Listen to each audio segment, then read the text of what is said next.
How warm are leather jackets is the question that we're asking today, and there is no better place on planet Earth to ask that than here in Schott NYC with Jason Schott, great-grandson of the founder of Schott NYC. Thanks for having me in the store.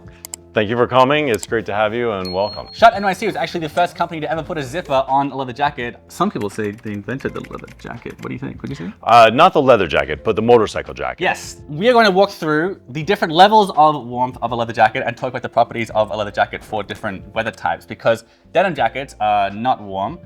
Wool jackets are very warm. Leather, I think it's a bit of a mystery to some people, especially because there are so many types of leather jackets. So the first one is, what if it's not cold? What if I want to wear a leather jacket, but where I live isn't all that cold? Is it breathable? Are there not very warm types of leather jackets? So I think the first place to start is that leather inherently has pores. It has that breathability built into it. And so leather is a very breathable material. So it can be comfortable in a lot of different temperatures.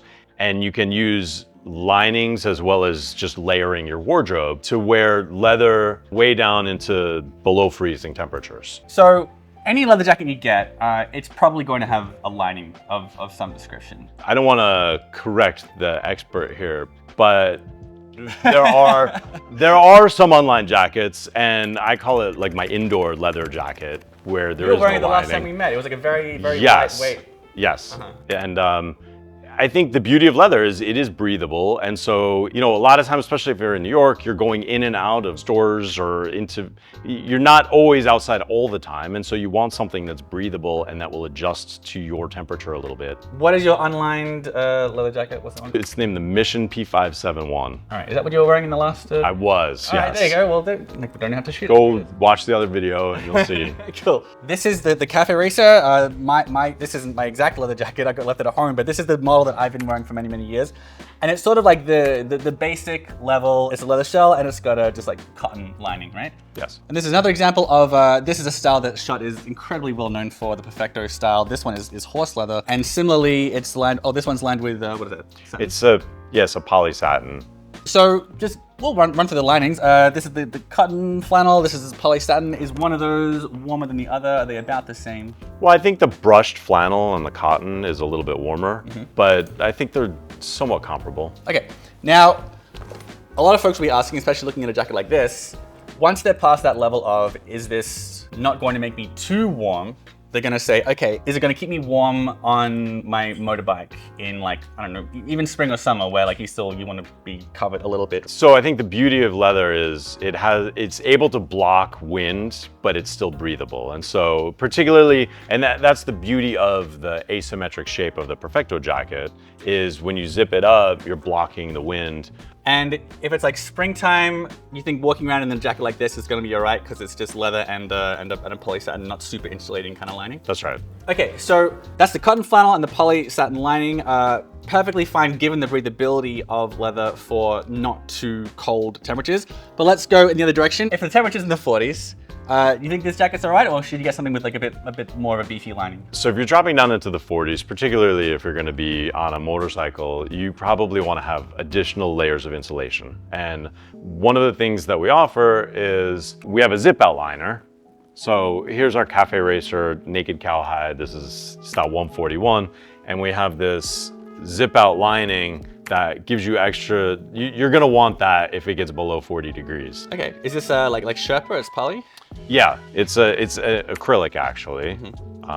But it's furry. It'll keep you pretty warm. It's furry. It's soft. It's also very warm, and so that's gonna help keep your body warm. And this is like sort of, if you're going to get just one leather jacket forever, it's not a bad idea to have one with a zip out lining, because then obviously you can... Yeah, the flexibility allows you to take it out when it's warm, but you put it in there when it gets below 40 degrees. One more type of lining that we want to talk about is, this is your, what do you call it? It's a rancher jacket, right? Yes. And this happens to be buffalo leather. I would call this more of a trucker jacket, but we put a rancher label in it.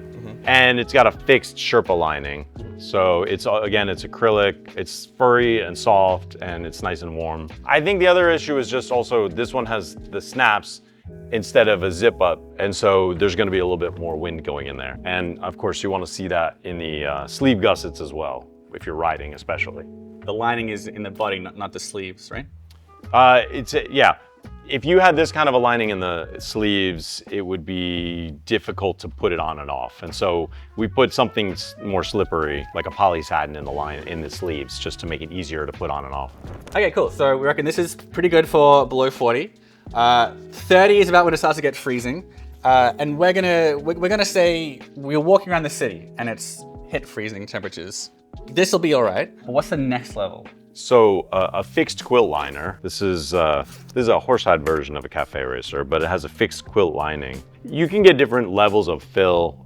This has 6 ounces of padding inside of it. And so that's one that's gonna keep you warmer. This is 6 ounces of insulation. Since this is horse, as a side note, does the type of leather, is that gonna affect the warmth at all? Or is the type of leather more about the way it looks and breaks in and comfort? There's some degree of the thickness of the leather can affect the warmth. All of these are in the 1.2 to 1.4 millimeter thickness. And so they're gonna be generally pretty similar. One thing that you want to be careful about, and a lot of people talk about not putting silicone spray or any kind of finish on top of the leather, because that can block the breathability of the leather. Oh, good point. Okay, so we'll say this kind of quilted lining with the poly insulation, good for walking around town in the 30s and big in a motorbike in what, in the 40s? Yes. All right, cool. So far the lining has all been artificial. We've had acrylic, and then we've had the polyfill, and this is it's like poly and acrylic. This lining here, right? Nothing wrong with that. All that stuff will keep you pretty warm, but there are pretty good arguments to be made that all natural like wool lining or some sort of fur lining is superior, which is why we have, for the last 2 jackets here, we have 2 different weights of sheepskin. You might have heard of sheeps. They're covered in wool, and wool is very, very warm. This is called the B6, yes. This jacket. And this one here, we'll do them both at the same time. This is the B3. The B6 is a lighter sheepskin, whereas this is full weight. There's a sheep here, basically. Right, so the B6 is generally 1/2 inch fur, whereas the B3 is 3/4 of an inch fur. Now this is, you call this shearling, right? Yes, that's right. All right, so for those who don't know, this is when you take the skin of the sheep with the wool still on it, and then you tan it into leather, and so you've got leather with the wool on it, and it is just unbelievably warm. What is the history of this jacket? Before it was even called the Air Force, it was the U.S. Armed Air Forces. All the air boys, all the airmen that were flying in planes, they had to be in very, very cold temperatures. So imagine the old bombers during World War II, they had heat in the cockpit, and so they were not wearing the full 3/4 inch thickness. But the wingers, the gunners out on the wing, they had to wear these extremely warm jackets because there was no way of getting heat out there on the wing.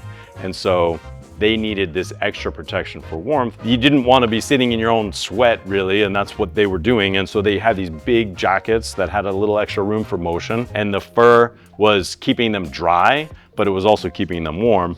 And they eventually started leatherizing, like this would normally be suede, but they started putting a finish on there because it was just getting greasy and oily and dirty anyway. And so it was too warm. Not just too warm, but it was really a functional piece of equipment. The B3 here, not only is this shearling, which is incredibly warm, and warmer than, let's say, a cotton jacket that's lined with wool. Like when you got the wool with the skin on it, it compounds the insulating properties. It's unbelievably warm. This is 100% shearling. This also means the sleeves are lined. As mentioned earlier, not all insulated jackets have the sleeves lined. All your body heat is around here, so it's fine to not always have the sleeves lined. Truthfully, shearling, even here in New York, sometimes it's too warm. But what I only just learned this today, that Schott also has this much lighter weight one, which is, this is still shearling, you still get that look. There's also a nice balance of like black and brown, which is really, really neat. Mm-hmm.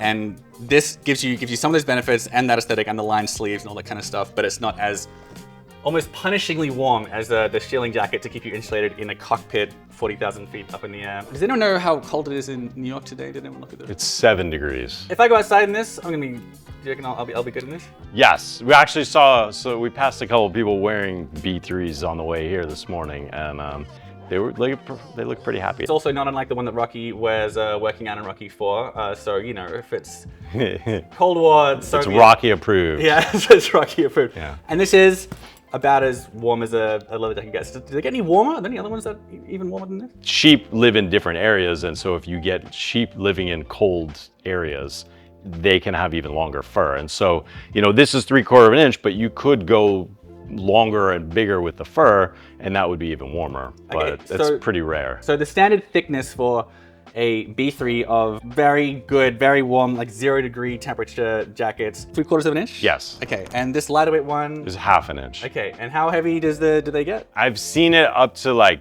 2-inch fur. We did it years ago, and I know we have this jacket in our archive, which of just this giant, massive jacket that you can't even move in it. Right, but and it's the kind of you'd thing be like, warm. And most people who buy it, they'd get it, start wearing it, and be like, uh-oh, this is too warm. Yes. I mean, it's like a runway piece more than anything. I don't think you could really walk around in it. All right, but if you're visiting a cousin in the Yukon, maybe you want to get a 2-inch one. But this is also probably do just fine as well if you get a good sweater. 7 degrees in New York right now, and this jacket will guarantee to keep you warm. All right, so that is our list of the least warm to warmest leather jackets.